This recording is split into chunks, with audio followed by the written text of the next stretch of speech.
ഹോട്ടലിൽ നിന്ന് വാങ്ങിയ ബീഫ് ഫ്രൈക്ക് ദുർഗന്ധം. വാങ്ങിച്ചുകൊണ്ടുപോയ ആൾ പാഴ്സൽ തിരികെ എത്തിച്ച ശേഷം കട തല്ലി തകർത്തു. വയനാട്ടിലാണ് സംഭവം. ബീഫ് ഫ്രൈയുടെ പാക്കറ്റ് വീട്ടിലെത്തി തുറന്നു നോക്കിയപ്പോഴാണ് രൂക്ഷമായ ദുർഗന്ധം അനുഭവപ്പെട്ടത്. തുടർന്നാണ് സംഭവം തിരികെ ഹോട്ടലിലെത്തിച്ച് ജീവനക്കാരെ കൊണ്ട് തന്നെ മണപ്പിച്ച് പരിശോധിപ്പിച്ച ശേഷം കടയടിച്ച് തകർത്തത്. കസേരകൾ വലിച്ച് തലങ്ങും വിലങ്ങും എറിഞ്ഞുള്ള ആക്രമണം കണ്ട് ജീവനക്കാർ ഓടി രക്ഷപ്പെട്ടു.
സംഭവത്തിൽ ഹോട്ടലുടമ പരാതി കൊടുത്തിട്ടുണ്ടോ എന്ന കാര്യത്തിൽ വ്യക്തതയില്ല. കേടായ ഭക്ഷണമാണെങ്കിൽ സാധ്യത കുറവാണ്. മലയാളം ടെലിവിഷൻ, വയനാട്.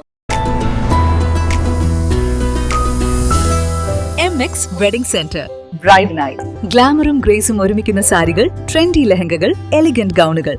ട്രെൻഡുകൾ മാറാം, ഗുണമേന്മ മാറില്ല, സ്റ്റൈൽ മാറാം. ഗ്രൂമിനു വേണ്ടി ക്ലാസിക് ഷെർവാണികള്, സ്റ്റൈലിഷ് കുർത്തകള്, പ്രീമിയം എത്നിക് കളക്ഷനുകള്, വിവാഹ വസ്ത്രങ്ങളുടെ പുതിയ എക്സ്പീരിയൻസ്. വളാഞ്ചേരിയിലെ ഏറ്റവും വലിയ bridal showroom. MX wedding centre, Valanchery, Pattambi, Kuttanad, Koppam and Kecheri.